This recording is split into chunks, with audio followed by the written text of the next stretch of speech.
What's up, everybody? It's day 387. Oh, I hope so. 387. We're going to call it 387. And today we're going to talk about 7 things first time homebuyers get wrong and how to avoid them. Now, everybody loves going out there and getting their first home, and they're super excited, and they got all these emotions going and all this, just all these things on their mind like they want to do. And they just see this one payment and they're like, I can afford it. I can do all this different stuff. And they think their lifestyle is not going to change going up from an apartment or their parents' house to owning their own home. And the lifestyle totally changes. Like everything changes. And a lot of people say you got to grow up once this thing happens. But the first one, you're going to call a repair person in for the wrong, and that does the wrong specialty. Like say my HVAC is broken, but I call a plumber and the plumber gets there. Guess what? That plumber's still going to charge me $125, upwards of up to $150 for that hours that he's there, or just even just the service call fee just to come out and say, sir, that's your air conditioner that needs fixed and that has nothing to do with plumbing, and I can't fix it. So then you're going to go out there. He's going to tell you to call an AC person. You're going to call an AC person. You're going to have to pay them again just to come out, just to look at it. And then next thing you know, you're already like $200-$300 in the hole and nothing's fixed yet. So make sure you do your due diligence, research it. You can take a picture, put it into Google, and it'll tell you it will try and guess what it is better than what you could probably guess. But you could always send it to a friend, send it to your parents, ask them. Don't be scared to ask somebody what is actually broken or what it is you're trying to fix or get fixed.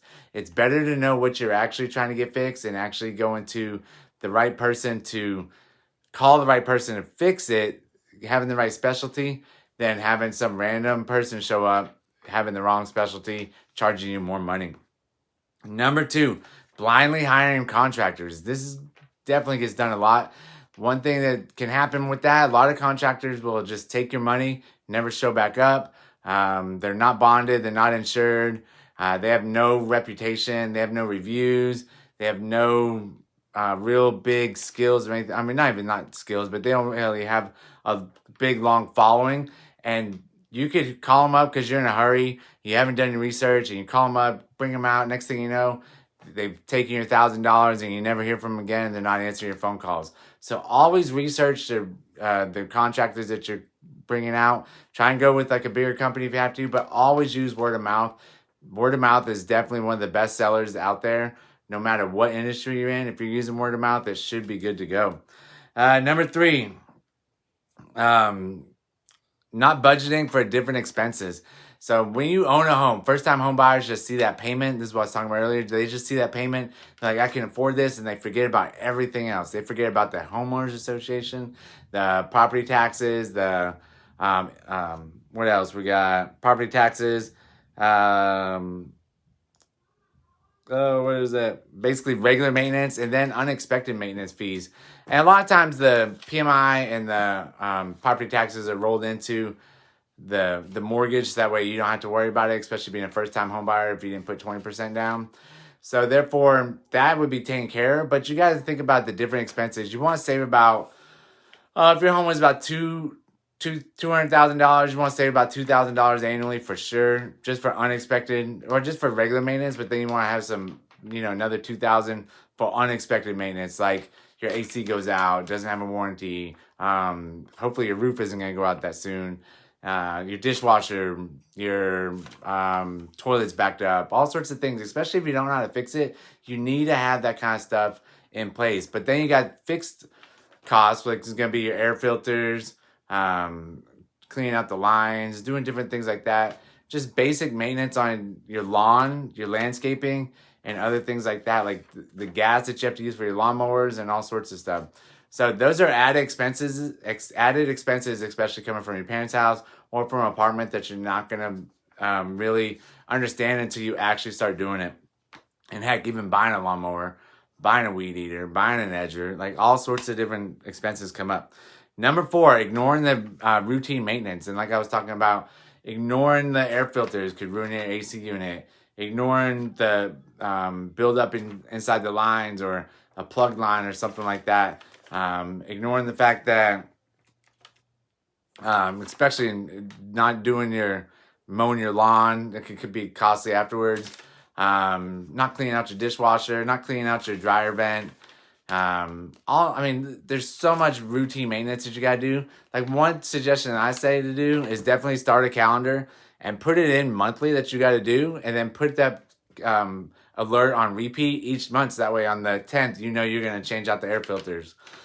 On the 15th, you're gonna go check the dryer vent and behind the vent, not the dryer, not the vent and the front where all the lint is, but the actual vent going through the house. Like, we're pretty lucky in ours because ours is only like this long.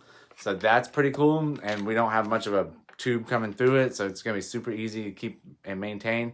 But the ones that go all through the house, you really got to watch those.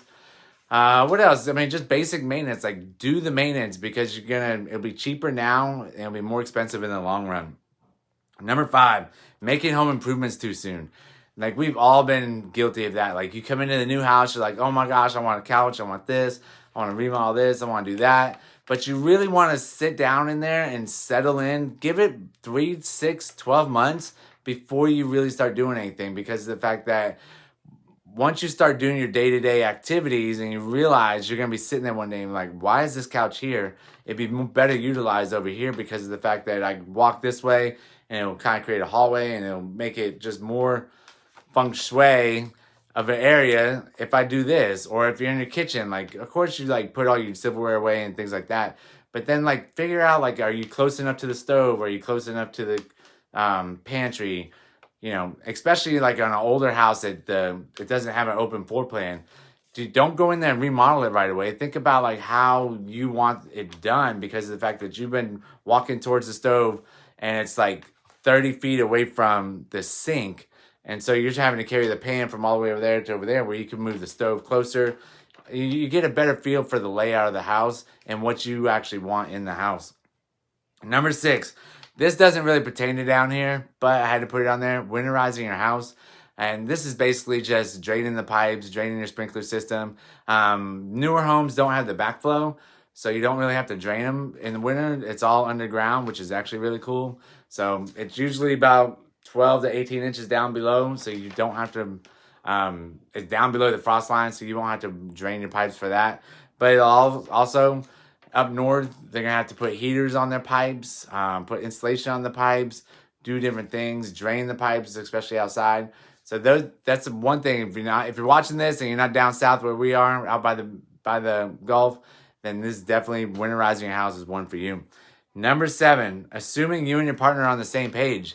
Don't go out there and remodel the house, hire a contractor, and start bulldozing stuff without talking to your spouse about it. Don't go out there and ripping out all the flower beds or the rose bushes, and your wife comes home and is like, where's all the rose bushes? You probably should have talked to her about that first before you went out and did it. Don't do things without discussing it. Open communication is going to be better in the long run. The fact is, like, even small projects, rearranging the living room, like, go out there and talk to your spouse about it.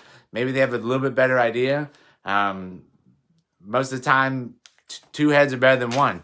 So don't let that interfere. Don't let not communicating interfere with your life and have a bad time in your home. Because having a home is very special and it's very sacred to a lot of people. And to raise your kids in the home and to be able to share those special times. And they don't need to see you arguing and things like that. So that's what I got for today. Go out there and make somebody smile. And I wish you guys a great weekend. I'll be back tomorrow. And hopefully have some more good information. I appreciate y'all watching. Thanks a lot.